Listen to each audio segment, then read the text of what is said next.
Well, good evening. Hello. How are you out there in internet land? See, I told you nothing is going to keep the front porch conservative down. Hi, my name is Brian Tripp, and I am your front porch conservative. Welcome to the Thursday night session of Chattin on the Porch, a little live stream that we put together when we want to talk about what's going on in the news. And oh boy, have we got stuff to talk about in the news. I was a little worried. I thought maybe that everybody was going to get out there and like hog the space, but I don't see why they're even trying because there's only one person on the internet who you ought to be listening to anyway, and that is moi. We're on YouTube, we're on Rumble, we're on Twitter. So do me a favor, tell your friends, we're out here, we're now live. This thing is up and running, and glad to see everybody. We got the Rumblers in here, you lovable lurkers. See you all over there lurking around on Rumble. We got people dropping in the YouTube chat. It's going to be a fun session tonight. Glad y'all are here. Sorry for the technical difficulties. But we are now here. We are up and running. Tell your friends. Send out a tweet, a Gettr, a Gab, a Truth Social, wherever you are on social media. And tell your friends to get on in here. And hello, Miss Chat. How are you tonight? Yes, you did sashay on in. Oh, the sashay you did. Ooh la la. 199 from Ms. Z Highness. Glad to have y'all here. Lurkapod. I love that term. I gotta if it's all right, I'm gonna steal that one, dude. I gotta steal that. That's too good. Glad to have everybody here. As I say, my name is Brian Trippett. I am the Front Porch Conservative, and we're glad you're here tonight for Chatting on the Porch as we are in the what do you want to call it? The heading into the weekend session. We're not quite there yet. It's not Friday, but we're almost there. Let's just call it the day when we say, thank God it's almost Friday. So there you go. Anyway, we're on YouTube. We're on Rumble. We are on Twitter. We're glad you guys are here. And we got quite a few things to talk about tonight, and I'm looking forward to it. So, let's drop the volume on the music and let's just dive right on in. TBA over on 369 says, moseyed in here myself. I forgot the word mosey. I should have used that one. Would have been a whole lot better. But, to me, saunter, sachet, seemed like a nice alliteration. So, that's how I roll. Anyway, glad to have y'all here tonight. Oh, my goodness. Quite a few things to talk about. As always, I kind of now understand what Rush Limbaugh was talking about, the late Rush Limbaugh, when he said, man, I don't know how we're going to fit all this into the time we've got. And I can understand that because, man, we got so much news, so much analysis, so many things to talk about. And we're going to try and focus on a handful of things this evening to get into. Before we do, though, I do have to give you a funny that someone passed along to me. It actually was Gypsy passed this on, and I found it a couple of things. For all the troubles that we've got in the country right now, I can honestly say, in spite of it all, we, the American people, have not lost our sense of humor. And if you need proof of that, you need only look at what happened up in Manhattan today. No, I'm not talking about the trial that's going on in the Manhattan courthouse there in downtown New York City. I'm talking about events that took place outside the courthouse. And that starts us to our first story of the night, because this one cracks me up. From the New York Post. Oh my God, this is funny. Pro-Trump artist releases 100 penis-shaped balloons with faces of Alvin Bragg and Judge Merchan on them. Article by David Spector. We have the following. Controversial Staten Island artist and activist Scott Lebedo released 100 pink penis-shaped balloons featuring the faces of Donald Trump foes like Manhattan District Attorney Alvin Bragg Thursday outside the courthouse where the ex-president's hush money trial is taking place. The pro-Trump provocateur said he released the art installation, which also features the faces of U.S. Special Counsel Jack Smith and Manhattan judges Juan Merchan and Arthur Engeron, titled The Dicks of Hazard, to show that, quote, these guys are a bunch of useless dicks. As a New Yorker, this is how we talk, Lombardo told the Post. Oh, my God. Here's a picture of one of them. Check this out. Oh, my God. This is just funny. Reading a little further, the supplies for the balloons installation cost $1,500, and it took the artist about 2 days to affix the faces onto them and add weight so they wouldn't float away as quickly. Lumbato said he believes that Engeron, Marchand, Smith, and Bragg are trying to, quote, destroy Trump and the Constitution, and was driven by what he believes is the judges and prosecutors' disrespect for the presumptive 2024 GOP presidential nominee.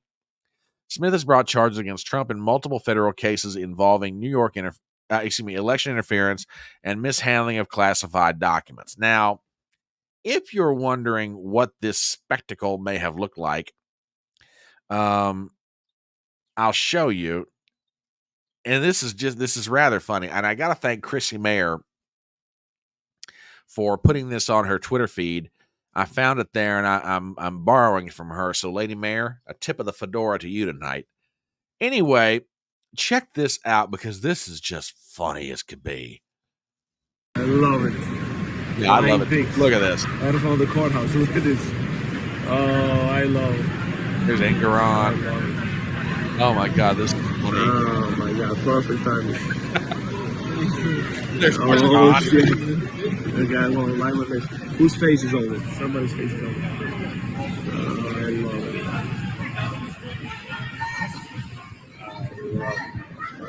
Look at this. Oh, this is great. This is just great. I know. They kept going.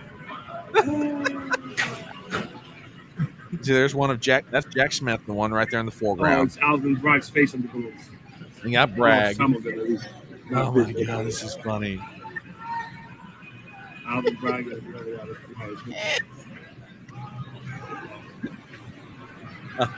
can't make it up. Everybody's recording 7 days.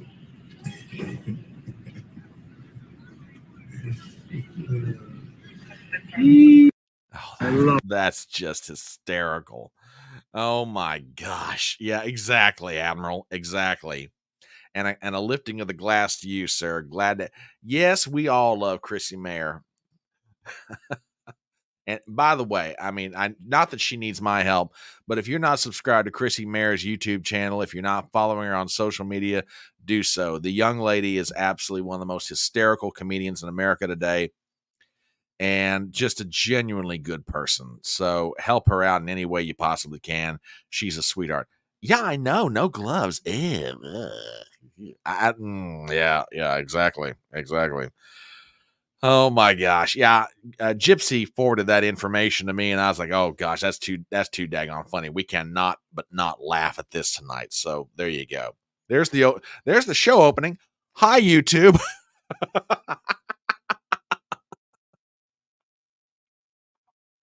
By the way, if anyone's wondering, no, I'm not drunk yet.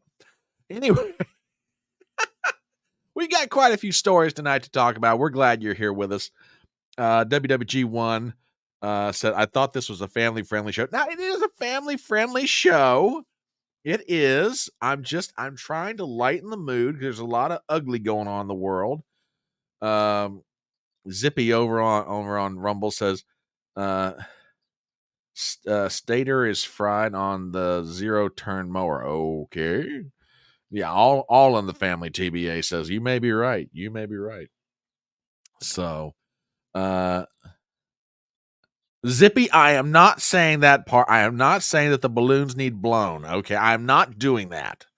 That is awful. That is just awful, I say. Anyway, we're on YouTube. We're on Rumble. We are on Twitter. So send out a Gettr, a Gab, a tweet, a Truth Social, a Facebook post. Thank you guys so much for being here tonight. It's just awesome to have you guys here. We got a good crowd settling in over on Rumble. We got a good crowd settling in on YouTube already. So let's dive into some stuff. And I have to apologize to you, my audience.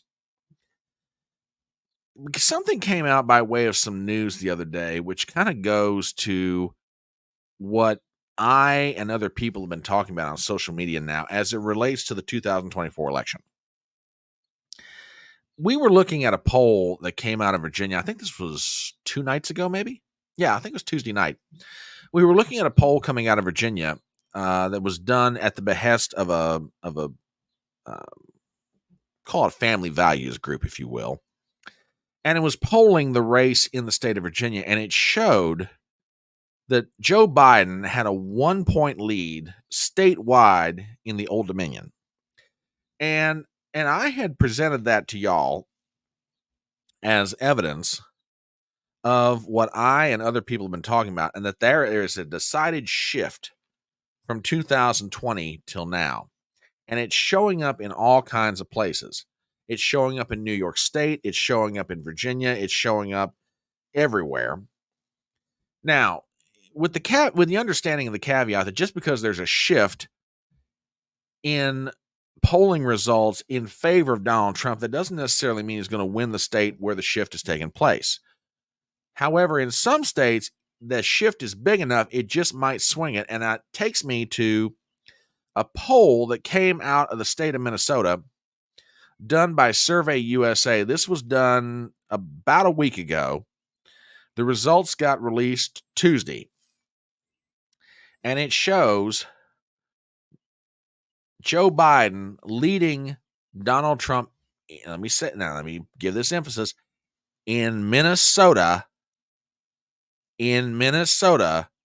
by only 2 points. Okay. Dos puntos. Okay. Yeah, that's my West Virginia Spanish coming out there. 2-point lead. Now, there have been polls that have been done, some of them late last year, some of them early this year. And let me take this down a little bit further.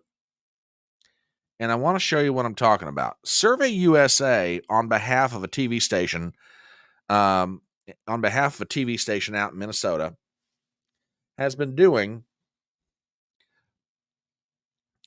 polling on this race. They've been doing it as far back as January. So there's a pretty consistent trend line here. 3 points, 4 points, 2. This thing is tight as a tick in the state of Minnesota. And I want to let me pop this out so you can see it a little bit better. See if I can enlarge this just a little bit more, even give you a better view of it. There we go. That's better. 2 points in Minnesota. Keep in mind, this is Minnesota. This is a state that has not gone for the Republican presidential candidate since 1972 when Richard Nixon blew out George McGovern. Okay.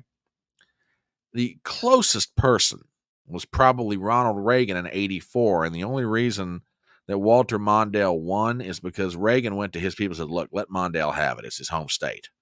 We're not going to embarrass the guy that badly. He's going to lose anyway. All right. So under normal circumstances, a Republican never wins the state of Minnesota. And Trump is 2 points behind. Now, does this mean Donald Trump's going to win the state? I have no idea. I personally think he will. Matter of fact, I'm standing on that prediction going back to primary night in Minnesota back in, I believe it was early March, when I saw that about 20% of the Democrat vote was going to anybody than Joe Biden. Okay? I absolutely believe in my heart of hearts Joe Biden's going to lose Minnesota in this election. I really do. Keep in mind, in 2016, Trump got within 1.5 points, and times were a whole lot better. So I wanted to bring this to you guys' attention. I wanted you to see it. Matter of fact, there's some commentary. This is from KSTP.com, which is the TV station that had the poll run. And I want to get to the commentary from one of the political scientists in Minnesota. Quote, "This race is close," said Carleton College political analyst Stephen Shire. "It has been for several months. It comes as a surprise, I think, to a lot of people in national politics. The Trump campaign now sees Minnesota as a real likely target for victory in the 2024 election. Although that last number is small, Shire said it should have a big impact on the tight race." And what he's talking about is this. According to the poll, 88% say they'd still vote for Trump even if he's found guilty. 0% would shift to Biden, and 5% would consider voting for somebody else. Quote, "A conviction in this trial could be a real problem for Trump," Shire said. It could make the difference between a narrow victory and a narrow defeat in Minnesota. Okay. So I thought you guys would want to see this. So, like I said, the latest poll out of Minnesota, Joe Biden is only up by 2 points on Donald Trump in Minnesota. So my apologies for not bringing this to you the other night, but I got distracted with some other stuff, but I thought you guys want to see it. There is, I am telling y'all, there is an absolute definite shift. And just in case you didn't see it today, I'll throw this back up there too. Fox News just dropped their poll. And head-to-head against Biden, Trump's got a 1-point lead. Throw in Kennedy, West, and Stein. He's got a 3-point lead nationwide. The trend is there, ladies and gentlemen. It's absolutely there. And if Trump plays his cards right, you could be, I mean, again, there's a lot that could happen between now and Election Day. And in the end, this comes down to not only who votes, but how the votes are handled. I said the other day, Trump's got to do 2 things to win. 1, turn out your voters, and 2, limit the fraud. He does that, he's home. So we'll see what happens. So just wanted to point that out to you. Oh, no. Well, yeah, YouTube is an a-hole. I absolutely agree with that wholeheartedly.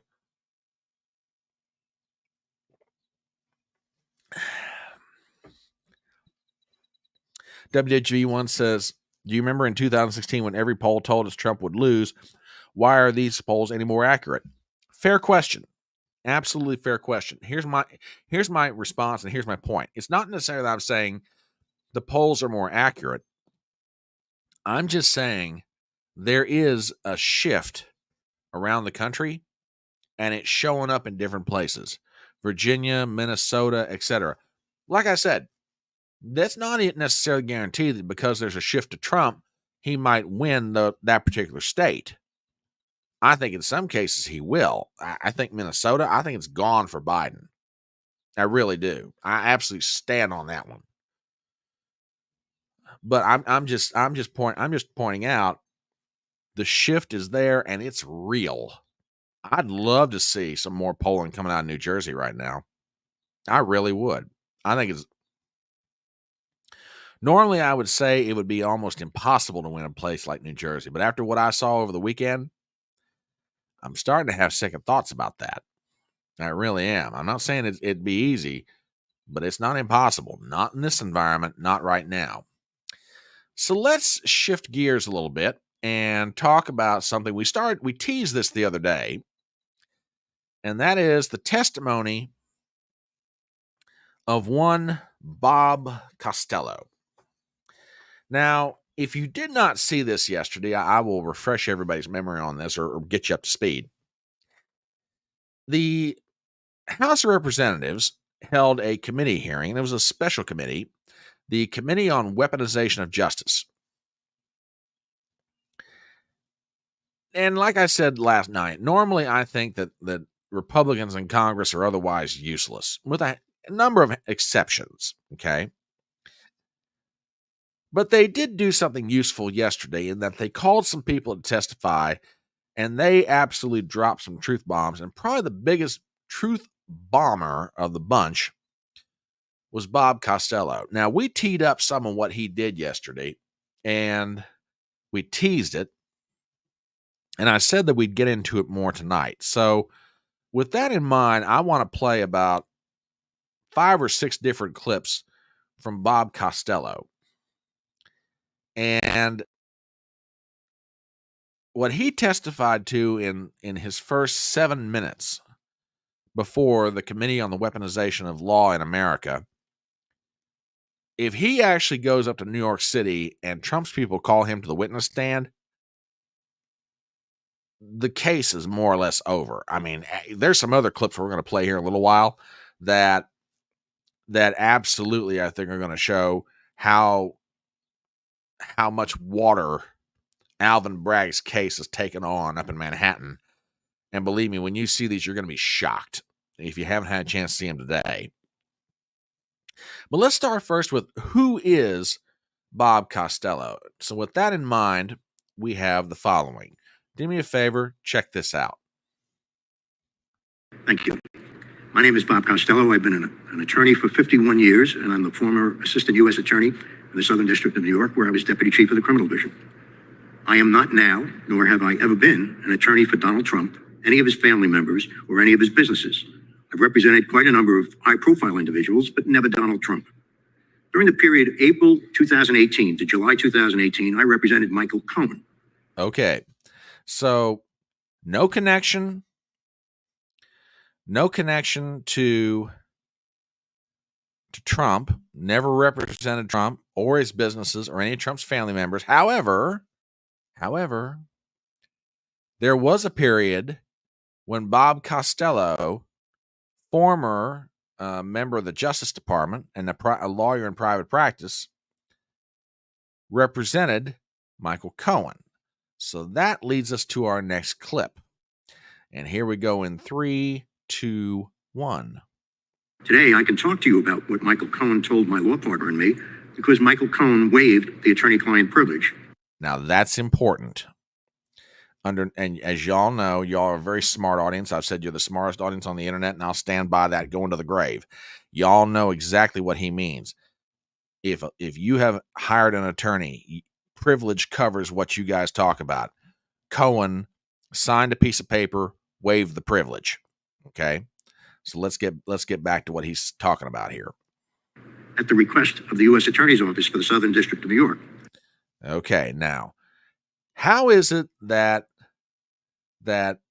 Bob Costello came to testify before the Southern District of New York in the matter of Michael Cohen?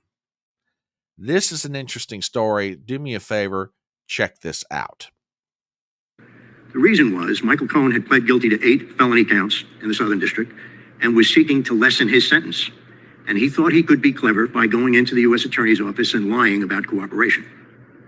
Michael Cohen went to the U.S. Attorney's Office and accused Rudy Giuliani and myself of conspiring to obstruct justice by tampering with a witness, namely Michael Cohen. The story, which they were floating at the time and his lawyers put out in various newspapers, was that we had dangled a pardon under Michael Cohen's nose in order to keep him quiet so that he wouldn't testify against Donald Trump. When I received a call from the U.S. Attorney's Office saying, Bob, we'd like to talk to you about your representation of Michael Cohen, I said to them, can I presume that you guys are sitting there with a copy of the waiver of the attorney-client privilege? Now, as you can tell from the way Costello's carrying himself in this testimony, this guy's very, very competent, very sure of himself, not arrogant, just very sure of his facts, very sure of himself, and highly experienced. I just want to point that out for some context. Let's continue. They said, you presume correctly. I told them to scan it over to me, and once I received it, I'd be delighted to talk to them. And I did. I went down to 1 St. Andrews Plaza with a lawyer who had been the chief of the criminal division when I was deputy chief, Tom Fitzpatrick. And on the way into the office, he said to me, Bob, aren't you nervous? I said, what for? I'm going to tell the truth, and I have documentary evidence that corroborates me 6 ways from Sunday. I said, there's nothing to be nervous about. And in fact, I said, I'll bet you $10 I'll have these people laughing within 15 minutes. I won the bet. Ooh, you know what? I'd have given a lot to have been a fly on the wall to hear the conversation between Bob Costello, his lawyer Fitzpatrick, and these lawyers for the Justice Department out of the Southern District of New York, because this conversation must have been really good. When you win a $10 bet that you can make a government lawyer laugh during a conversation, you know this guy had to be good.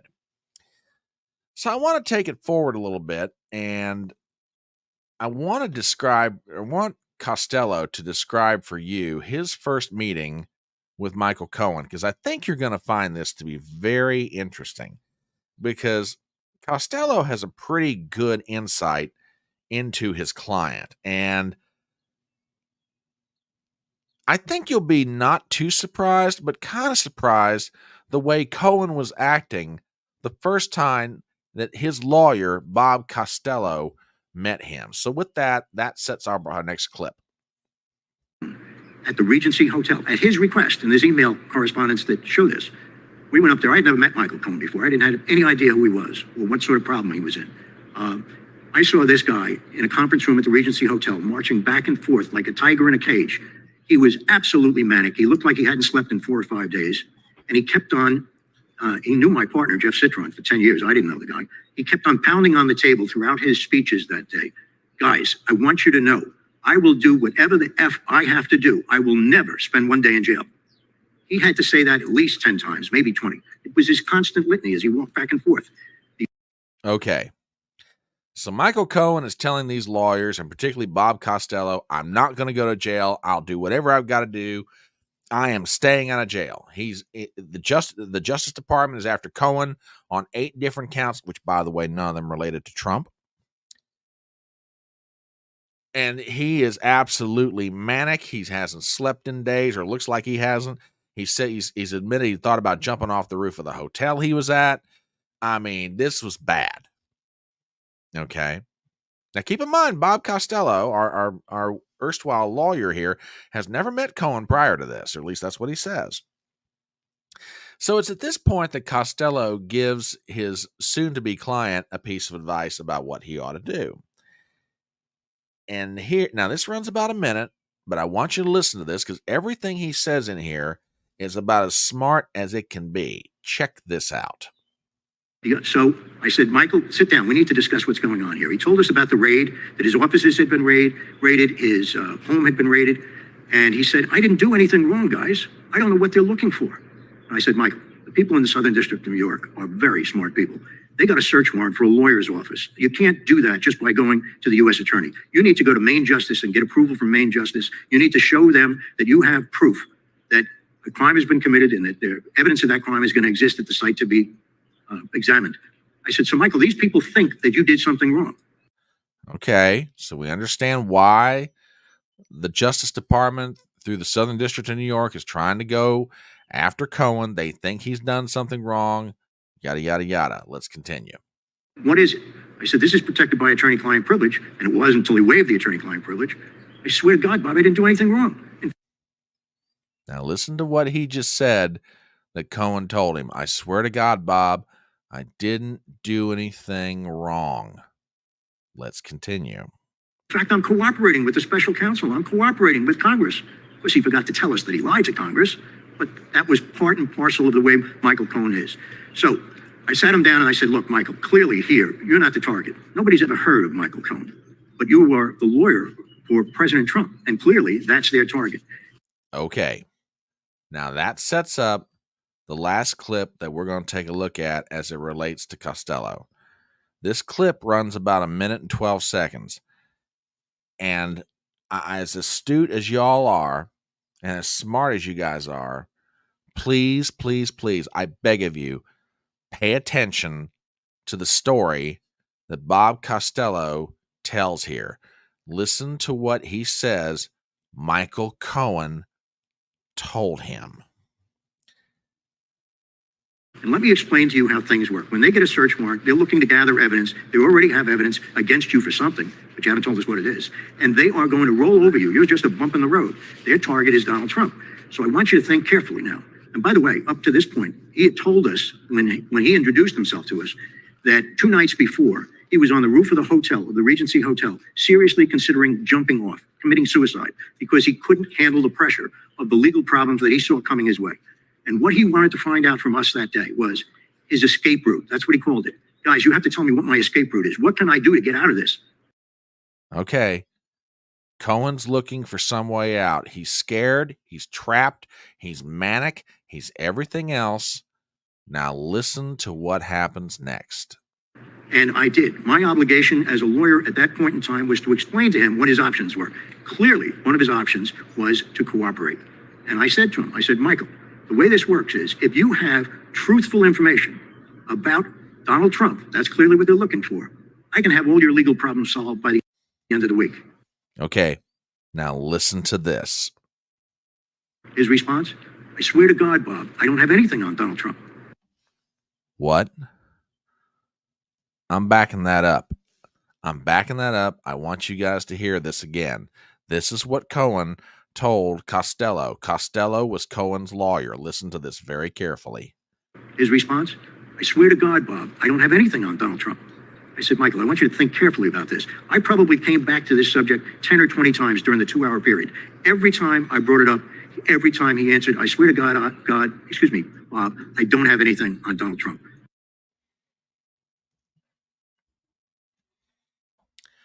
I didn't figure you guys would be.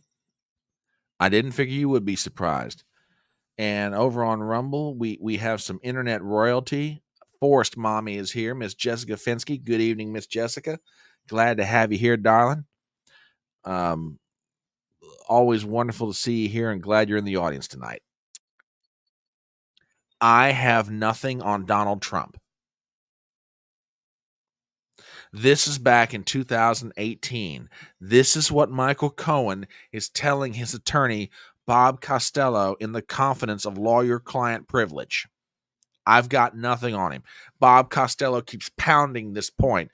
Michael, if you've got something if you've got truthful information on Donald Trump, you need to present this now. And I can make all your problems with the Southern District of New York go away by the end of the week. Quote, Bob, I swear to God, I've got nothing on Donald Trump.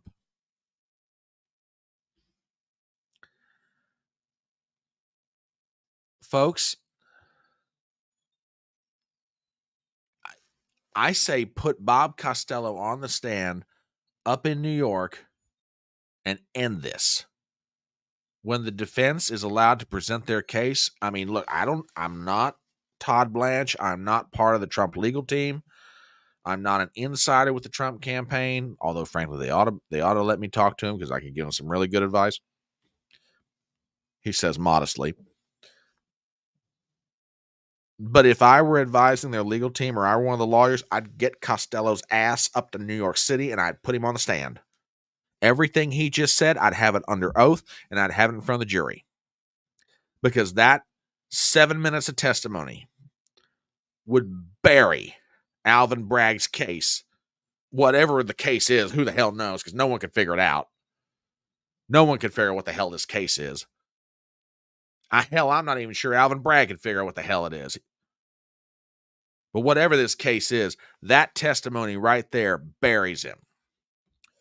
Which gets us to events that took place today.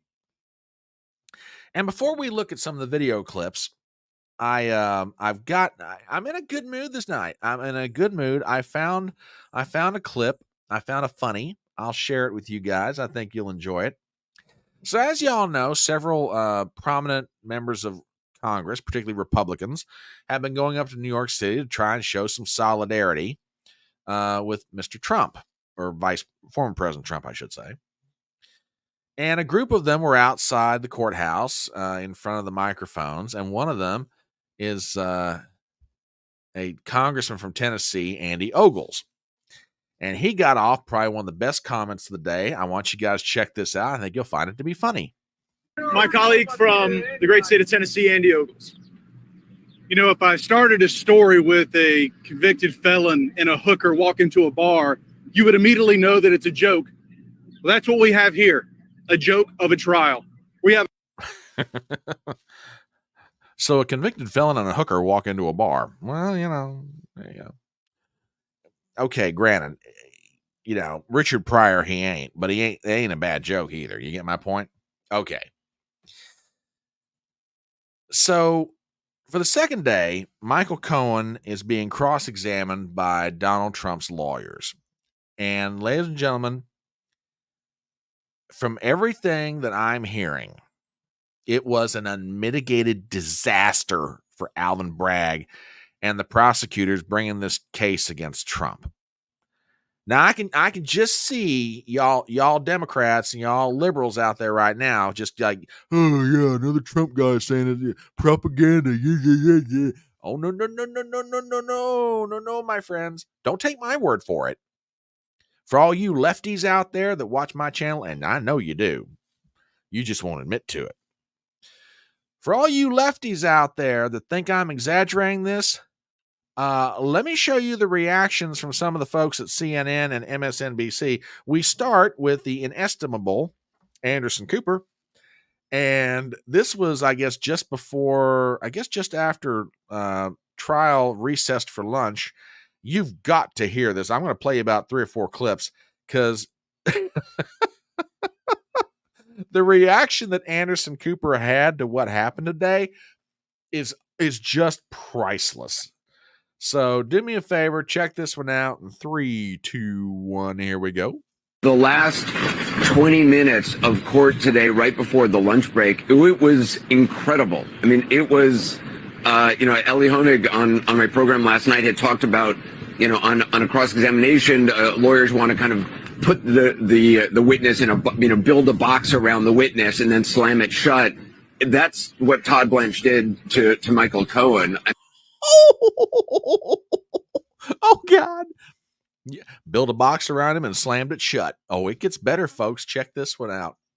You'll find this to be, if you've been a little depressed about how things are going, at least as it relates to this goofball trial up in New York City, when you hear some of these comments tonight, you ought to have reason to feel a little bit better. So here's the next one. I mean, the story, the Todd Blanche just methodically went through this sequence of events of this phone conversation that alleged that Michael Cohen had testified to previously. That he had this consequential phone conversation with Donald Trump. It was a 90-second phone conversation. I believe it was October 24th was the date that was testified to, in around 8 p.m. or so at night. Okay, now let me stop here for a second. That phone call, at least for the prosecution and for Cohen's testimony, is the absolute crux, or at least as I understand it, at least my observations of it. This phone call is the one big thing that Bragg, Colangelo, and the other prosecutors are hanging their hat on. Because the phone call basically is their proof that Trump knew what was going on, number one, and directed Cohen to do it. Okay. As a matter of fact, before we go any further with the clips, I want to pull up an article from justthenews.com, John Solomon's news site. And a headline says, Trump's trial, OJ glove moment. Cohen tape undercuts prosecutor's main story to jurors. When their star witness, Michael Cohen, played a tape he secretly made of his ex-boss and client, which, by the way, we'll get to that little nugget of information, too. The recording appeared to show that Trump was unaware of key details, seemingly aloof to a plan that Cohen himself admitted he had concocted to make the so-called hush money payments. Like the glove too small to fit O.J. Simpson, the Cohen tape may prove an explosive boomerang that benefits the defense more than the prosecution. In the recordings, Trump doesn't admit to knowing the full scheme or even mentioning trying to impact the elections, central components of Manhattan District Attorney Alvin Bragg's charges against the president. If the president didn't admit, jurors may certainly be asked to acquit. In criminal cases, the jury is required to find guilt beyond a reasonable doubt. Quote, the defendant, Donald Trump, orchestrated a criminal scheme to corrupt the 2016 presidential election. Then he covered up that criminal conspiracy by lying in his New York business records over and over and over again. Prosecutor Michael Colangelo told the jury in his opening statement, succinctly summarizing Bragg's case.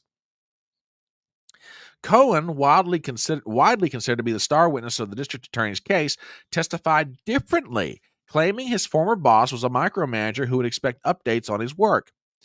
Cohen testified that Trump remained in the loop on efforts to, quote, catch and kill at least 3 unflattering stories as the 2016 election approached, a story from his doorman, Playboy playmate Karen McDougal, and adult film actress Stormy Daniels, the payments for which Trump is alleged to have orchestrated the falsification of business records. Now, I'll read a little bit further. Yet one part of the recording appears to show Cohen, not Trump, was orchestrating the method of payment according to the audio. Quote, so what are we going to pay for this? $150? Trump asked, referencing the payment to McDougal's story. Yes, it's all the stuff, Cohen replied. While Trump is aware of McDougal's story and efforts to acquire the rights to it, the audio shows he was not intimately familiar with his lawyer's plans to set the payment. Correct. So I'm all over it, and I spoke to Alan about it when the time comes for the financing, which will be, listen, what financing, Trump asked. We'll have to pay. So I'll pay with cash. Trump insisted, no. I got no. Okay. Now let's go back to this phone call that Anderson Cooper's talking about, okay? Just wanted to bring up that article. I wanted to see where this is going. So we now move to a question of how Cohen came to testify and what he testified to and how he got sliced and diced. I want you to listen to this because this is very, I mean, like I said, I'm sitting here telling you, Cohen, the prosecutors had a horrible day. If folks out there don't want to believe me, fine. That's fine. I'm not mad about it, particularly y'all on the left. But if you don't want to believe me, listen to the reaction of people like Anderson Cooper and all the rest of them. Check this out. But Todd Blanche on his cross-examination today looked at the transcript of text messages that Michael Cohen had received and sent before that time frame, and there had been this series, I guess, of crank calls that Michael Cohen had received. It turned out to be from some 14-year-old. There was an exchange of messages between the alleged 14-year-old and Michael Cohen, and then Michael Cohen texts Keith Schiller at like 7:50 something or 7:48 p.m. Saying, hey, I've got some dope has been harassing me. I got the person's phone number. Who can I talk to? Keith Schiller texts him back saying, call me. And Michael Cohen calls Keith Schiller. This is the conversation that previously Michael Cohen had said he was calling to speak to Donald Trump to tell him that he was going ahead with the Stormy Daniels arrangement and that Trump approved it, which was a crucial to Michael Cohen's whole raison d'etre for being on the stand. He's the Okay, now did you catch what he just said? This phone call in October of 16, according to Cohen, at one point during his testimony, this was the night that I called Trump and I made him aware of the payment to Stormy Daniels, and Trump is like, okay, I authorize it, I greenlight it, go for it, do it, make the thing happen. Now, the next day, practically, Cohen's back on the stand. Trump's lawyer, Todd Blanche, is up there going, wait a minute. I got some text messages here where you're messaging Trump's bodyguard and you're saying, hey, man, I'm getting these crank phone calls. What the heck am I supposed to do here? He's like, okay, let me look into it. Well, wait a minute. Which is it? Are you calling Trump to get him to make him aware that you're about to make the payment to Stormy Daniels and getting Trump to greenlight it? Or are you talking to, somebody in Trump's circle about these crank calls you're getting from a 14-year-old kid? Which is it? So, Blanche is just absolutely slicing and dicing him here. One last clip from Anderson Cooper, and I think you're going to understand just how bad Cohen's testimony was today. Do me a favor, check this one out. The only person testifying to direct involvement by Donald Trump in the Stormy Daniels payments. But according to suddenly now Michael Cohen's refreshed memory, he now says, it was a call about this 14-year-old making crank phone calls to me, but also about the moving ahead on Stormy Daniels. Todd Blanche was incredulous, his voice cracking, his voice raising up, moving around the courtroom, speaking, saying that what the jury doesn't want to hear, him guessing, it wants to hear facts. It was an extraordinary cross-examination by Todd Blanche. And, Michael Cohen's, throughout the day, Michael Cohen, when he found himself in a corner, he does have a pattern of suddenly not understanding the question that's being asked. Oh, I'll bet he did. TBA over on Rumble says, was that a tear Cooper was wiping away from his cheek? Was he crying? He may very well have been. And Gypsy, I think you nailed this with some very sage, age-old wisdom. Liars cannot keep their lies straight. There was a clip we played yesterday here on Chattin on the Porch. And I think it was Matt Gaetz who looked at Bob Costello during Costello's testimony before that committee. And Matt Gaetz, tongue-in-cheek, asked Costello, is there any branch of government that Michael Cohen hasn't lied to? And Costello said, no, don't think so.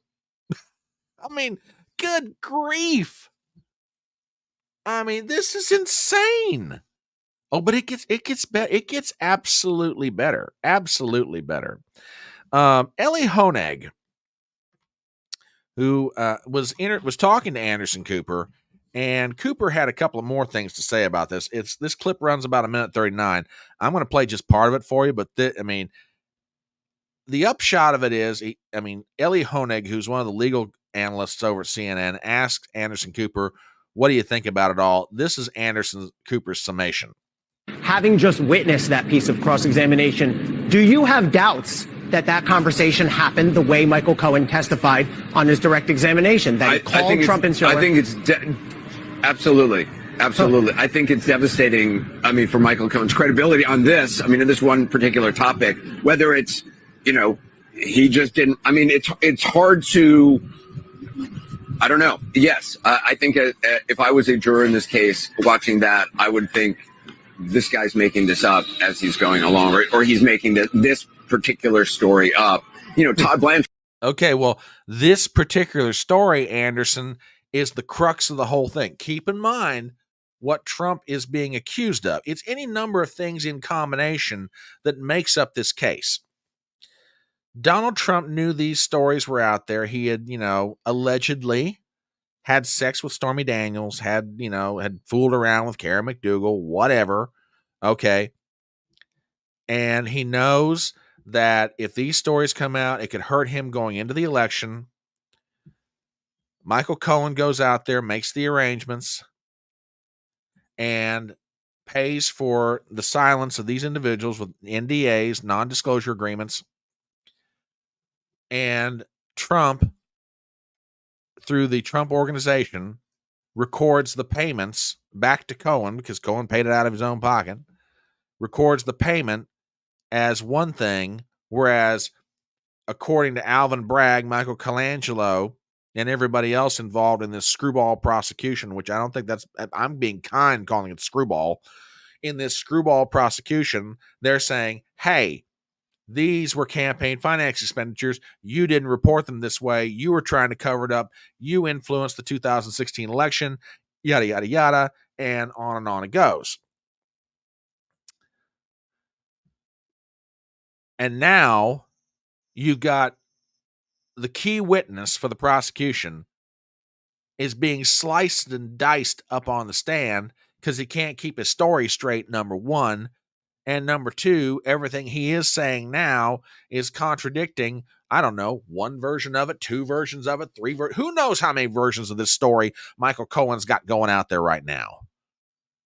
But however many there are, he's absolutely looking like an abject fool. And WWG1 over on Rumble says Cohen wanted an in the Trump administration. That's why he did it. He's very upset he didn't get. That's absolutely true. That's been said by any number of people who know Cohen. Matter of fact, Costello was testifying the other day that, Cohen was of the opinion he should have been the attorney general, which Costello just laughed at that idea. TBA asks over on Rumble, did Cohen make a deal with Bragg? No idea. No idea. Would I be shocked to find out he did? No. But I have no idea, to be perfectly frank with you. No idea whatsoever. Anyway, so yeah, even Anderson Cooper, who is an absolute, Trump hater, he's got Trump derangement syndrome, whatever you want to call it. Even he's saying, I don't think Cohen knows what the hell he's talking about up there. But it gets even worse. Okay. Ellie Honig, another clip from him. This is just absolutely amazing. Well, no, I'm sorry. Let me back up a second. This has to do with the question of the illegal taping of the conversation. I want you to listen to the CNN analysts as they're like trying every way in the world, like I don't know how we all talk about this. This is hysterical watching these people try to dance. Listen to this. Blanche says, by the way, did you tell people you were recording them? Which, by the way, is a requirement in certain states. You have to have consent either by one or both parties. Both parties have to be aware of it, and somebody's got to give consent. Let's continue. And Cohen said, no, sir. And let's just be very clear. That is highly uncool. Highly uncool. It's also called highly illegal, young lady. Cool now. And in some states illegal. In some states if it's a one party or if it's a two party consent state. So to put some meat and on that. ethically questionable, even if it's not illegal. Absolutely. Ethically questionable. Oh my God. The lengths that these people are going to. To somehow keep this thing alive and somehow maintain a modicum of credibility with regard to Cohen. It's incredible, but it gets better. Oh my God, it gets better. Okay, here's one of my favorites. Alyssa Farah Griffin, who used to work for Trump, by the way. Then she turned into a Trump hater, gets hired over at CNN. She's having a conversation with Jake Tapper, who will be one of the two people moderating the first debate that takes place June 27th. Yes, we will be live streaming that debate. So she's talking with Jake Tapper, and I'm telling you, when you start losing Alyssa Farah Griffin, you know it's gotten bad. Folks, check this out. This will blow your mind. So the jury's not going to hear this, so don't worry. How would, based on, you would never be accepted as a juror. You have too much bias. No offense, what you experience with the defendant. But do you think that they are proving this case without a reasonable doubt? I mean, like, listen to what she says next. Have they cleared the burden for you? For me, even with my strong feelings about Donald Trump, my knowledge of how he behaves, I couldn't today convict beyond a reasonable doubt. Michael Cohen is just such a problematic figure. And in this own cross, I was just waiting to see somebody who was above board, didn't step in it, didn't lie, didn't end up getting kind of hostile and pushing back in some of these challenges. And it's hard for me to believe him when he's misrepresenting something as fundamental as having wanted a job in the White House. So not even she can bring herself to say, yeah, Trump's guilty.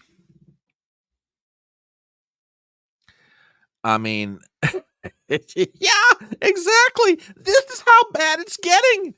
This is horrible. I mean, I'm telling you, this thing, I tell you what, I really wish that I could be up there and be in the courtroom to watch this because, I mean, yeah, we're getting the Cliff Notes version of it. I grant you that. And some of it would probably be very tedious and pedantic, and I might even fall asleep through some of it. But God, watching someone like Michael Cohen, a serial perjurer, squirm. I mean, Robert Barnes the other day tweeted something. He's like, he said, I'd pay money to be able to cross-examine Michael Cohen. He said, there's a bunch of us lawyers that would love to do it. He said, given who he is and how he acts, it'd be an absolute pleasure. And this is a great point. This is an absolute great point. You know, this is an absolute great point.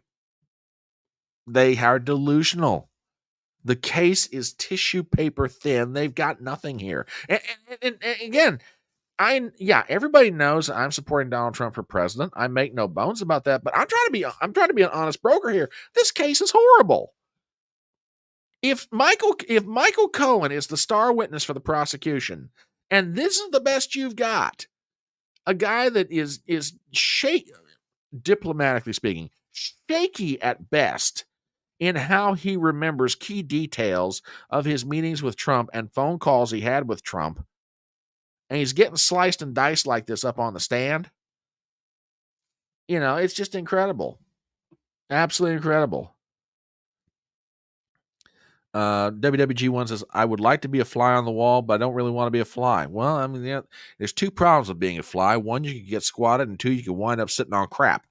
Neither option is particularly fun for me. I don't know how anybody else feels about it, but that's kind of where I am. So they've lost Alyssa Farah Griffin. Anderson Cooper saying that he doesn't think that Cohen's got any credibility. Nobody's looking at this guy. WWG1 says this case is an example of clown world. In other words, something that even normies would understand. And that's a great point, by the way. Thank you for that. That's an absolutely great point. You can't tell me that when folks are coming home from their hard day of labor, wherever they may be working in the world, and they turn on the evening news and they're watching this stuff, or maybe they've sat down after dinner and they're watching CNN or MSNBC or whatever it may be, and they're watching these people commenting on this, they've got to be sitting there asking themselves, really? You mean all the troubles that we've got here in the United States of America, and one of the major candidates running for office is being put on trial for this crap? Oh, it's incredible. Okay, a little more CNN for you. Ellie Honig, CNN legal analyst. Check this out, because this is just great. I don't think I've ever seen a star cooperating witness get his knees chopped out quite as clearly and dramatically as what just happened with Michael Cohen. I've certainly seen very effective cross-examinations of cooperating witnesses. I've seen aspects of their story cut into and called into question, but this goes to the heart of the allegation here, that phone call on October 24th, and it looks to the jury and to Anderson Cooper and Kara Scannell and Judge George Grasso, who are all in the courthouse, that was a devastating moment.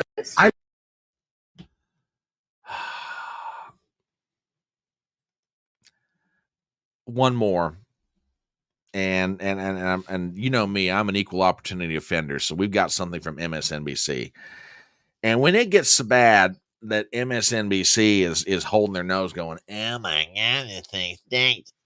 Oh, you know you've lost. Okay, you know you have lost. Ari Melber. Okay. Oh yeah, absolutely. And I'll make a point about this here in a second. You brought up something, my dear, that I'm going to make a point about here in just 1 second. Okay. Ari Melber, MSNBC. He's talking with Chris Jansing and Andrea Mitchell. And this runs about a minute and a half, but it's worth every bit of it. Folks, do me a favor, check this one out. I think the punches are building cumulatively. I think Tuesday there were bruises, and today there's blood, to extend the metaphor. They're not done, and this is a back and forth process. I was listening to your reporting, following along like everyone. I'm going back in the courtroom next. I was just speaking to our colleague Lawrence O'Donnell, who spoke to MSNBC today as well. I think the collective view is these are moments the jury will remember, and they are instilling or adding possible doubts about Michael Cohen's long-term credibility.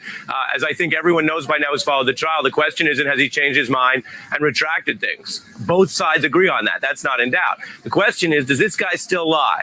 And if he does still lie about anything, little, medium, or large, can you trust him? And the standard is not, okay, do we have to be convinced that he lies about everything? The standard for the jury and why Blanche is making some progress is, by the end of this, does the jury have reasonable doubt about Cohen telling the truth on elements of the crime? The other stuff won't ultimately matter when they deliberate. It just accrues. But what we saw in that kind of dramatic back and forth as it's been described today, well, but you did lie, and have you lied, and why do you sound like this, and a podcast where you might sound allegedly unhinged, all of that accrues to whether jurors go back and say, I doubt whether he's telling the truth about an element of the crime. For example, Trump's criminal intent back in 2016. So I think they are landing blows, Andrea. I think. Oh yeah, this is dreadful. This is absolutely dreadful. WWG1 over on Rumble says, "Do I need to create an account on Twitter to get my comment on screen?" Yeah. Well, I mean, I have seen people who have been on Twitter and they've made comments from there, and it flows through to my Streamlabs. So yeah, that's one way of doing it. But yeah, I mean, I'm happy to read your comments as But yeah, we can do it either way. Either I can read them, or if you want to create an account on YouTube or Twitter, whichever is more convenient or easier for you. But yeah, that'd be the way to do it. Let's see. Yeah, well, Gypsy's doing it on YouTube, so that's how. But yeah, that's TBA says the normies won't believe that Trump is actually innocent until the TV tells them so. That's a good point too. Now I want to get to something else to kind of wrap all this up, and I'm going to say something that probably doesn't need to be said. And yes, Zippy, it is working. It is working, my brother.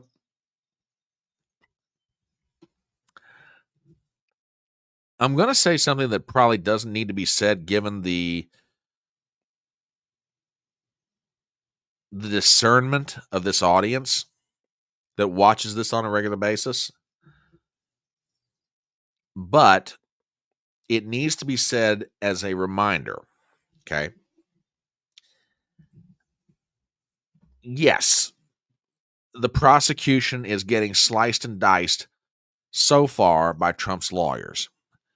Yes, they're being made to look like idiots. Yes, they have no case. Yes, the case they've got is tissue thin. No, it's not the strongest case against Trump anywhere around the country. Okay? Word of caution, not necessarily to this audience that's watching this live, but this is more for folks who are watching this later on. Do not be surprised that in spite of all the good news that's coming out in New York City about how bad the prosecution's case is, don't be surprised if there's still a guilty verdict. And that goes, and this is why I said you bring up a valid point here. Oh, there's going to be plenty to appeal if he gets a conviction. And I really hope I'm wrong. I really hope I'm wrong. But I don't think I'm going to be. There's still going to be a guilty verdict. It will be BS. It will be garbage. It will be absolutely worthless. There's nothing about it that's any good. But it would not surprise me on at least one of these, 36 counts, that there's at least one guilty verdict on at least one count. In spite of how bad this is. If Donald Trump goes through this trial and not one count sticks, which frankly is what ought to happen anyway, the case never even should have been brought. Okay?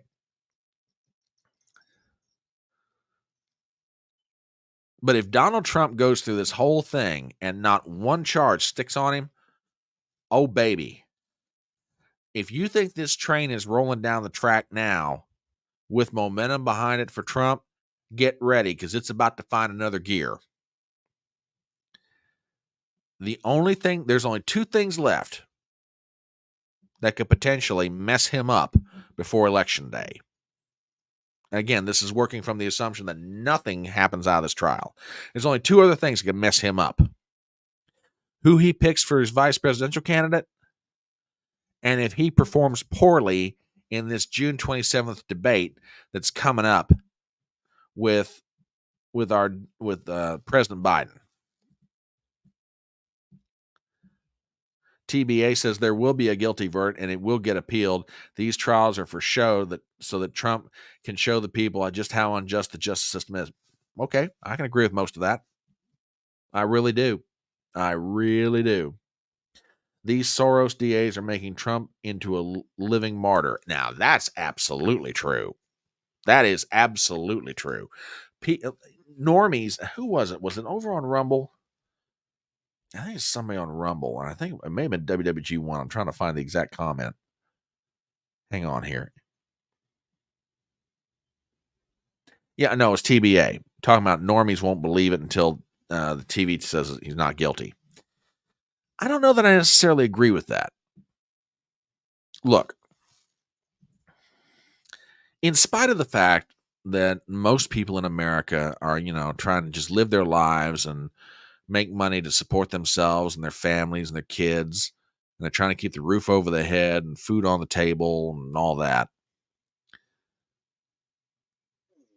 The American people are blessed with an ingrained common sense that they may not be up on every issue or be totally clued in on everything going on, but that glorious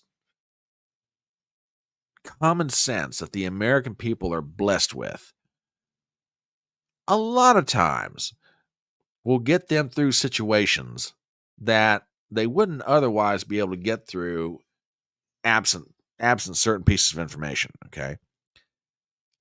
I've got a feeling if you lay this thing out in front of most people, no hype from either side, just lay out the facts as you have them, they're going to come to the conclusion, what the heck are you talking about? Where's the crime? Where's the crime? Now, again, I could be wrong. Maybe I'm giving the American people a bit more credit than I should. But I've got a funny feeling, a real funny feeling, that the American people are looking at this and they're looking at the laundry list of problems that we've got in the country right now. And they're like, really? You guys have got Donald Trump on trial for this crap that happened almost 8 years ago? And we got a southern border that's wide open. We got problems internationally. We got problems at home. We've got inflation. We got everything else. And you guys are getting bent out of shape about all this crap? Seriously? Just saying.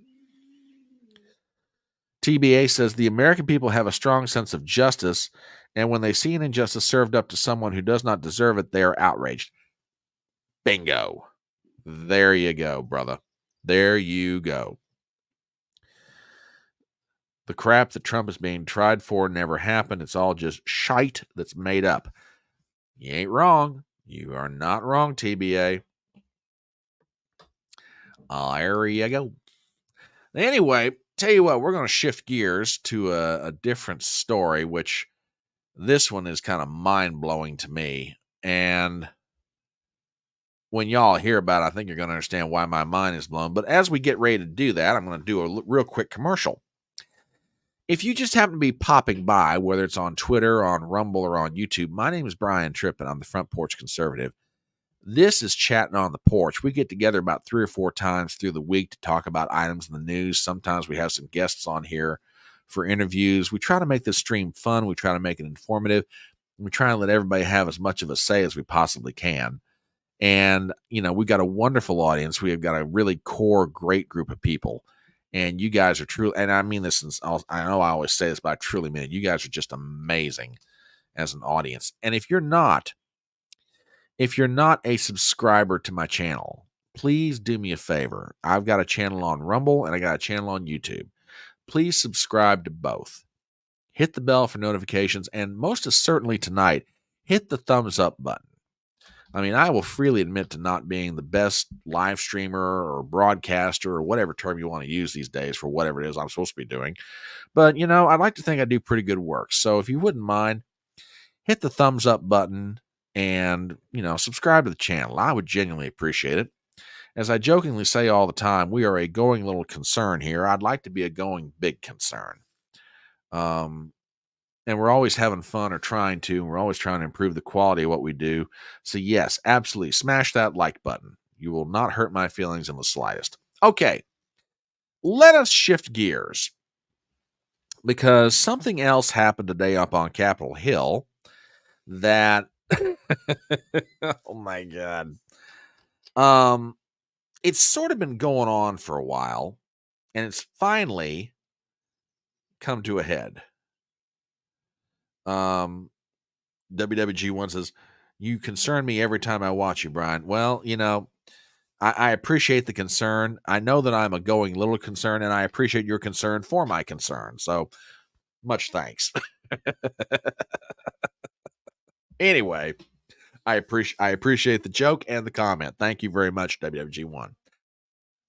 Okay, I want you to think back to earlier this year. The special counsel Robert Hur wrote a report that when it dropped, it set off an absolute firestorm in Washington, D.C. and all around the country. And basically, Robert Hur's investigation had to do with the question of mishandling of official government documents by Joe Biden. I mean, you remember the stories. Documents were found in Biden's garage. They were found in boxes behind the Corvette. They were found in offices strewn all over around Washington, D.C. So Robert Hur and his team of investigators do a very comprehensive job, and they write up I think it was a 300-page report. And at the end of more or less, the upshot of the report is this. We can't charge him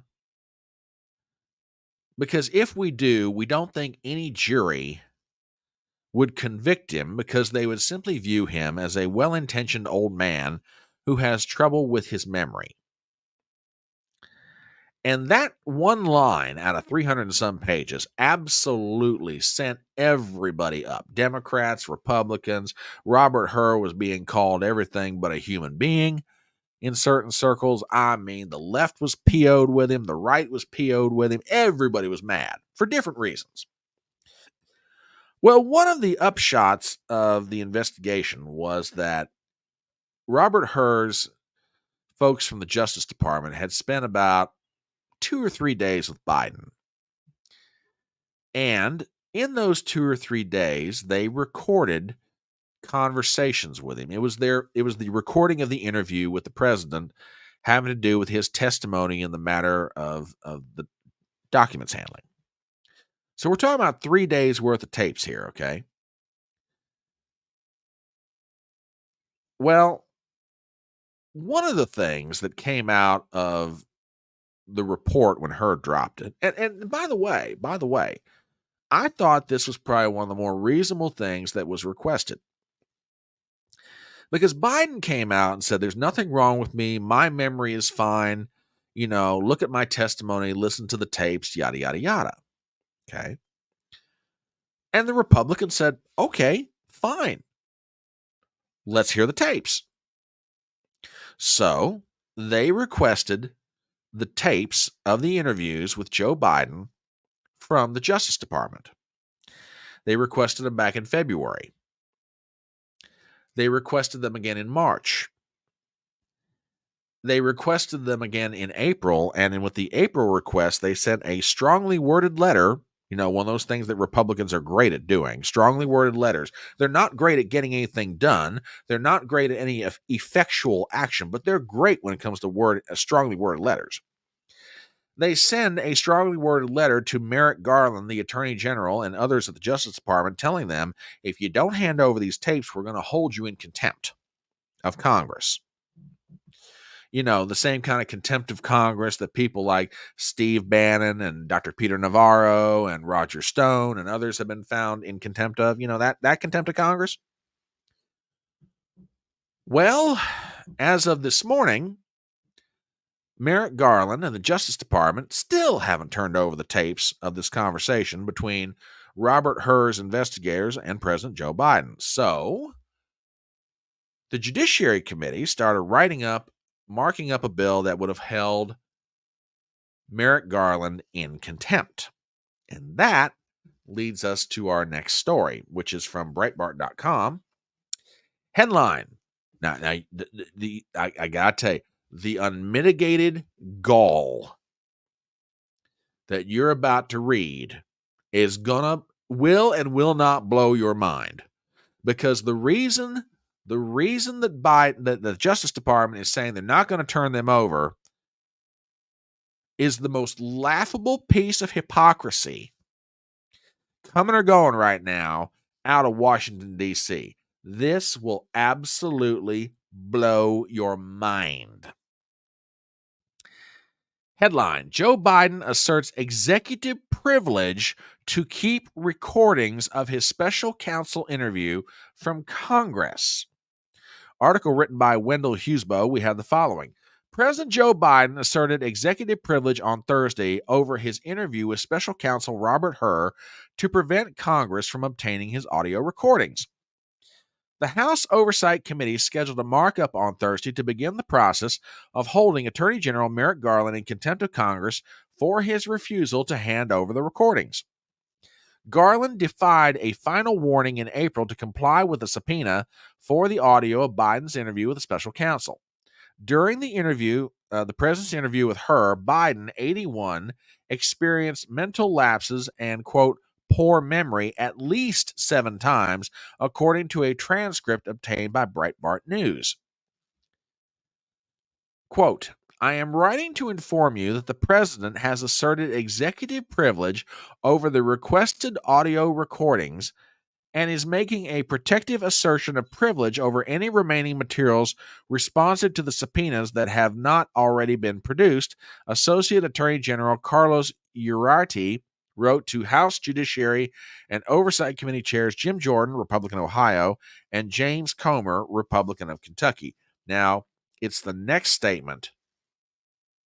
It's the next statement that absolutely blows your mind, and I'm going to make some comments about this, and I'm probably going to go off. So if watching somebody, have an absolute rant bothers you, I'm giving you fair warning right now. I'm about to rant. Quote, it is the long-standing position of the executive branch held by administrations of both parties that an official who asserts the president's claim of executive privilege cannot be prosecuted for criminal contempt of Congress.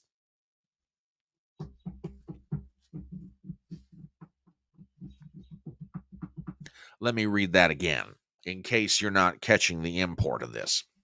It is the long-standing position of the executive branch held by administrations of both parties that an official who asserts the president's claim of executive privilege cannot be prosecuted for criminal contempt of Congress. I want Peter Navarro released from jail tonight. I want the charges against Bannon dropped. You, Garland, you unmitigated, spineless, ballless hypocrite. It's your Justice Department that went after Dr. Peter Navarro, who claimed executive privilege. Bannon claimed executive privilege.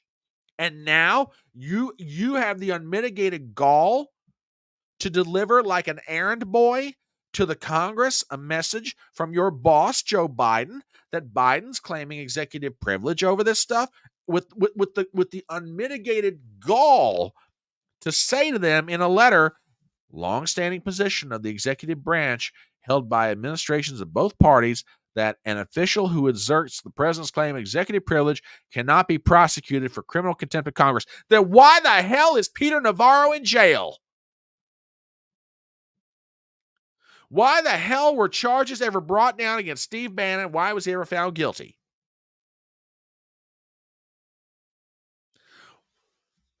Release him from jail tonight, because that was Peter Navarro's defense. Remember, the J6 committee subpoenaed him to testify. He said, number one, this is not a validly put together committee.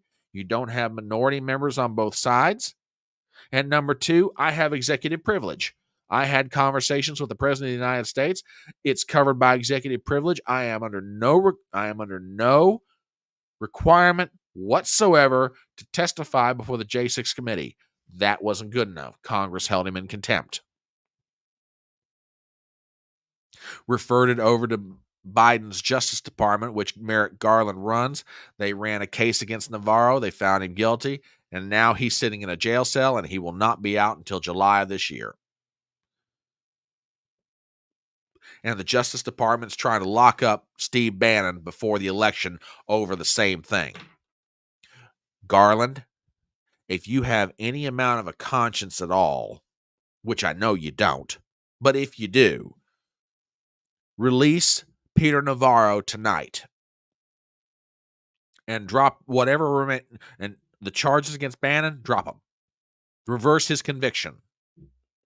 Because after all, you just said an official who asserts the president's claim of executive privilege cannot be prosecuted for criminal contempt of Congress.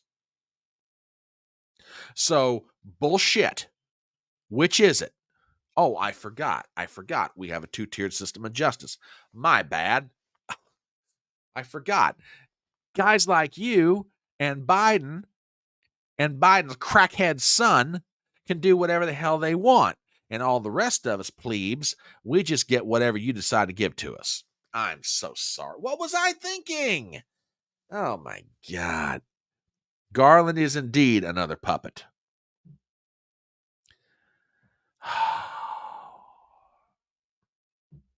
Absolutely.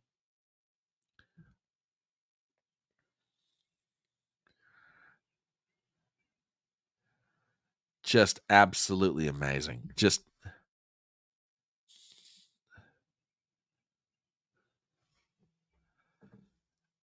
incredible.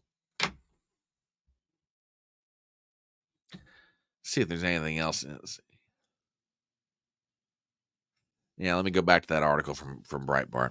Garland refused to comment on Biden's executive action Thursday when reporters asked about it. Quote, the absence of a legitimate need for the audio recordings lays bare your likely goal to chop them up, distort them, and use them for partisan political purposes. White House counsel Ed Siskel told House Republicans demanding such sensitive and constitutionally protected law enforcement materials from the executive branch because you want to manipulate them for potential political gain is inappropriate. No, we want to simply put to bed whether or not your boss is without mental deficiency, which means he ought to be prosecuted, or if he is mentally deficient, should he be president? Either way, those are important questions, don't you think, Mr. Siskel? Because that if you get right down to it, that's the crux of the problem for Robert Hur, and frankly for the entire country. Either Joe Biden knows exactly what he's doing, and frankly, he ought to be prosecuted. Robert Hur said the same thing. He said, yeah, he mishandled documents. He absolutely mishandled documents, but I can't bring a case against him because if I take this into a courtroom, the jurors are going to look at him like, he's a well-intentioned old man with memory problems. So which is it? Does he know what the hell he's doing such that he ought to be prosecuted? Or is he got memory problems such that he even ought to not be president? Which is it? I mean, you're saying that, this is, some kind of partisan thing. Okay, maybe there's a certain amount of partisan in this. I don't dispute that. But I'm sorry, the need for the tape is not irrelevant. Either he ought to be 25th Amendment out of office, which is what TBA brings up over on the Rumble side, or he knows exactly what he's doing. Take him into a courtroom, bring charges, and be done with it. The tapes will verify that one way or the other. But for this president to claim executive privilege and then to assert that, anybody that claims executive privilege, you can't hold them in contempt of Congress, criminally speaking, Well, I know at least 2 or 3 people in Washington, D.C. who have a serious problem with that contention. Their names are Navarro, Bannon, and Stone. And I'm not necessarily here standing up for those guys. I'm just saying, you can't do one thing one way, and then these guys over here be, either sitting in jail or on their way to it. Well, you can, but it just proves the point.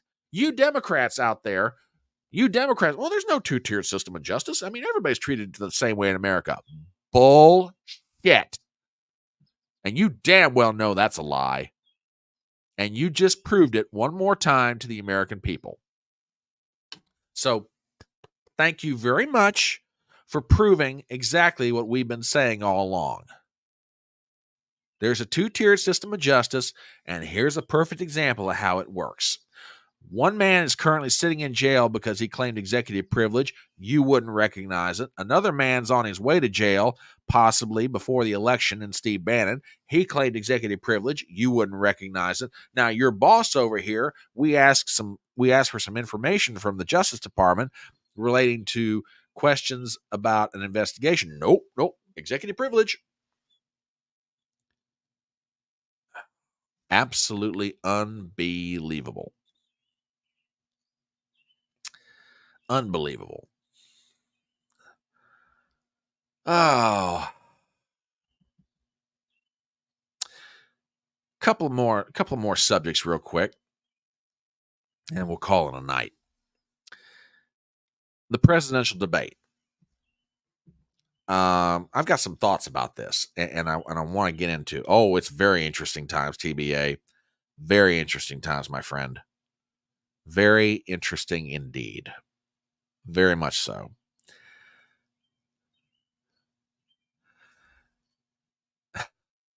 The debate. As you all know, it's finally been settled that there will be at least two debates between Joe Biden and Donald Trump. One on June 27th, which we're going to live stream on my channel. And the other will be September the 10th. CNN is covering the June 27th, and ABC is covering the debate in September. Okay. And also there is news out today that CBS will be covering the vice presidential debate, although I'm not sure if we've got a date for that yet or not. Hang on, let me look. It's either going to be July 23rd or August 13th. Okay, that's fine. Just after the Republican convention and just before the start of the Democrat convention, somewhere in there. Okay, all right, that's cool. Why did Biden do it? There is a great article out at Vox, and I'm going to pull this up and read a couple of excerpts from it. And it's really a good article. And Vox, if you're not familiar with it, it's a lefty, it's a kind of a lefty news organization. But they got a pretty good analysis on this one, and I can't say I disagree with them. So I thought I'd bring it to your attention, and if you guys want to take a look at it, feel free. I found this out on RealClearPolitics.com. I think this ran on the afternoon edition today. Biden's surprise proposal to debate Trump early explained. This is an article by Andrew Prokop, and we read the following. After months of uncertainty, it looks like we'll be getting debates between Joe Biden and Donald Trump after all, and sooner than expected. On Wednesday, the Biden campaign announced a proposal to have two presidential debates, one in late June, the other in September. Trump quickly said he accepted those dates. Later Wednesday morning, Biden announced on social media that he'd received and accepted an invitation for a CNN-hosted debate June 27th in Atlanta. Trump then told Fox News, "I'll be there." By midday, both Biden and Trump had agreed to the second debate would be in September and hosted by ABC. Biden's unusual date is intriguing. The proposal for a June debate is surprising since every presidential debate has been in September or October. We don't know exactly what the campaign is thinking, but there are likely some considerations. Number one, Biden is trailing in the polls, and usually the trailing candidate wants to shake up the campaign. Okay, I can see that. Biden's team wants to frame the election as a choice between him and Trump rather than just a referendum on job performance. A debate would clearly do that, putting them on side by side, making it clear that it really is either him or Trump. All right. And in other news, water is wet. Number three, his team may hope that if Biden performs well, he could quiet voters' concerns about his age and mental fitness. All right, that makes sense. Can't disagree with that. If a June debate does go poorly for Biden, there is ample time for him to recover, and even if Biden flops in September, the campaign will continue throughout October, giving time for voters' attention to shift to other things. I can't disagree with any of that analysis. All that makes perfect sense. You know, I mean, if there were debates in September and October, as is traditional, and Biden really screws it up, okay, then yeah, he's got, he would have no time to get that bad taste out of the mouths of voters. Here are some of my thoughts about this debate. I agree with other folks on this. Rich Barris has made this point on more than one occasion. Debates anymore aren't necessarily about persuasion as much as they are mobilization. Okay? Something to rally your people to and, remind them, hey, get out and vote, and get other friends of yours to come out and vote, et cetera, and so on. So in that sense, the debates aren't really debates anymore. They're like an overglorified pep rally for both sides, is how I would describe it. I also think, contrary to the opinion of a lot of people on the political right, Joe Biden is going to do better in these debates than people realize. Now, I know that might sound shocking given how much contempt that I have for the man, but he's going to be ready for this debate. And he, as I mentioned the other day, he will be up for it. He'll be up. Ooh, baby. He'll be bouncing. My prediction. Look for State of the Union Joe to come out firing out of this debate. He's going to be on. Yeah, you got my point exactly. TBA says Biden's going to be so juiced he'll be vibrating. Absolutely. Absolutely. Okay. He's going to come out swinging. Also, and I think this is a very fair statement. Other people have made this point, and I absolutely agree with them. Do not underestimate Joe Biden in these debates. Seriously. And I mean this seriously. Do not underestimate him. There is a temptation, and I really hope that Donald Trump and his people do not succumb to this, but particularly Trump, that they look at Biden and they say he's an old man, he can't remember where he is, his brains are succotash, we'll just roll right over top of him. Don't make that mistake. If anybody from the Trump campaign watches this live stream, sees this video somewhere down the line, I beg of you, do not make the mistake of underestimating Joe Biden in this debate. Go into it, be prepared, have a plan of attack, be smart. Do not underestimate Biden. Don't take this debate lightly. I mean, right now, honestly, whether you like Donald Trump, you don't like Donald Trump, whatever, if you're being honest about it, Donald Trump has a ton of momentum right now. I mean, I know we're sitting here, it's May 16th, and you're sitting here going, ton of momentum. What the heck? It's a long way from the election. Oh, no, it's not. The days are going by like this. We're going to be on November 5th. We're going to be on the doorstep of November 5th before you know it. Okay? I beg of Trump, I beg of his people, do not take this debate lightly. And one more piece of advice, and this isn't necessarily original to me. I saw this from Sasha Stone and from Dr. Larry Schweikert, just both of them on Twitter. They both expressed it differently, but they come to the same conclusion.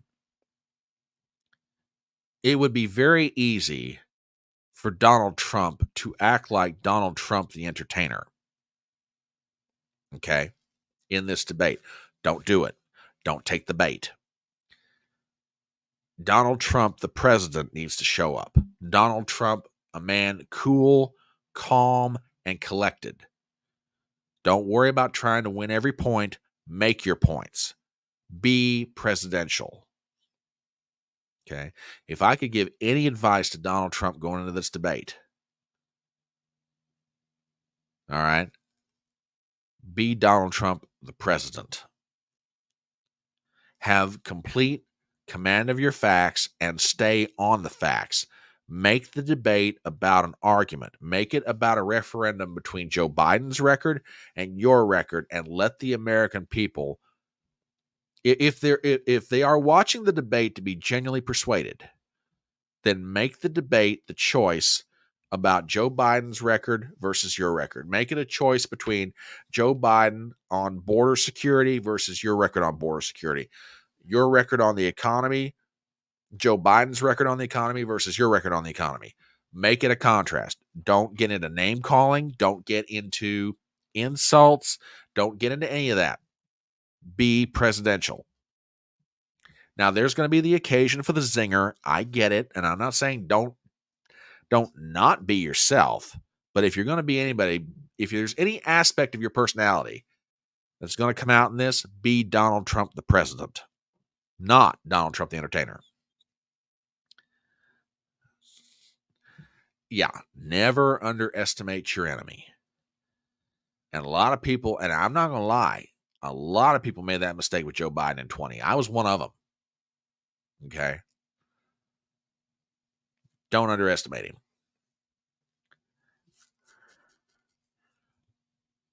So that's my advice to Trump's people. And, and we'll be talking more about the debate in the lead up to it. And like I said, we will live stream that debate on my channel because that's going to be something to behold. It really will.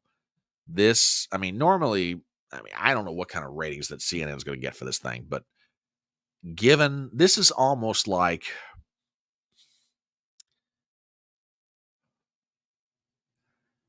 and I hope I'm not overhyping it with this comparison. This is kind of like the Thriller in Manila. This is Ali Frazier 2. Or it's either Ali Frazier 2 or the Thriller in Manila. Okay. I'm more likening it to the Thriller in Manila. Two heavyweights that are going to come out and just go swinging at each other. Okay. So just some thoughts about the debate right off the top of my head. Like I said, we'll be talking about more as the time goes by. One last thing, and I don't know whether to find this funny or shake my head. Just in time for Pride Month, by the way. Just in time for Pride Month. NBC Universal Peacock is launching a series about gay and transgendered animals. What? I'm not kidding. NBC Universal Peacock is launching a series about gay and transgendered animals. I'm not going to play the audio on this. I'm just going to let you see it. Check it out. Yeah, this is what we have to look forward to. I don't know when exactly they're going to launch this. I got to look into this one a little bit further. But yeah, apparently, I guess just in time for Pride Month, we have this coming up. So, oh boy, yeah, it just, yep. Yeah, buddy. Mm-hmm.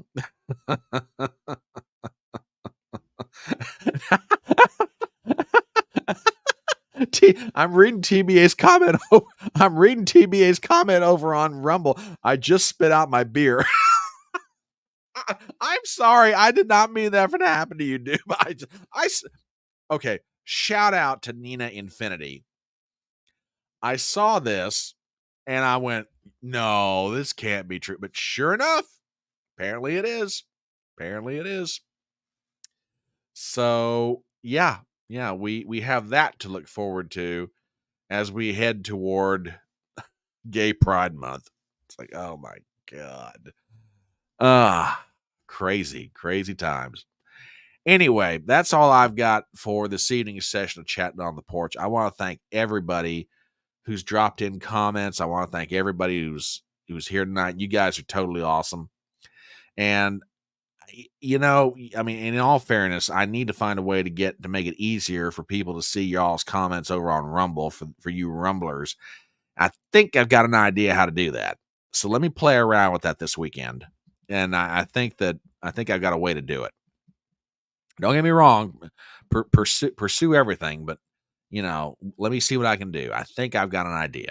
Anyway, thank you guys so much for being here tonight, and thank you for putting up with me.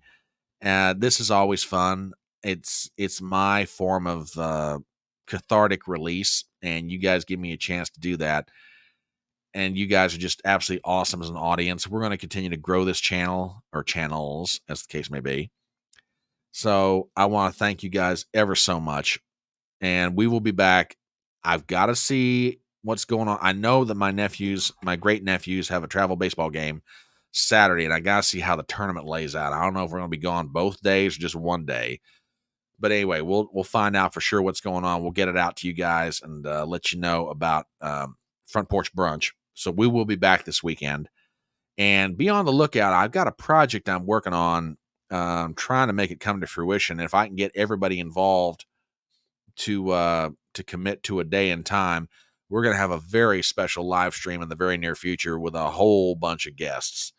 which is very cool because I've never hosted something like that before. Oh, honey, no, don't worry. I'm sorry you got the headache tonight. You're fine. Don't worry about it. You're good. You're all good. But yeah, keep your eyes open. I've got a special project. I'm working on right now. So let me see if I can bring that together. But for sure, we're going to get together. Like I say, let me check my schedule and see what weekend's brunch looks like as far as when we're going to do it, what time. In the meanwhile, thank you guys so much. If I don't get to talk to you between now and the end of the day on Friday, you guys have a great weekend. I'll be catching up with you soon. And thank you so much for being here tonight. You guys are awesome. Hit the thumbs up button on the way out. If you're not a subscriber to the channel, please do so. And I love you guys. And remember, as we close, the words of that great American philosopher, Tom T. Hall, it's faster horses, younger lovers, older whiskey, and more money. Thank you ever so much, guys. We'll see you later. I love you. Catch you.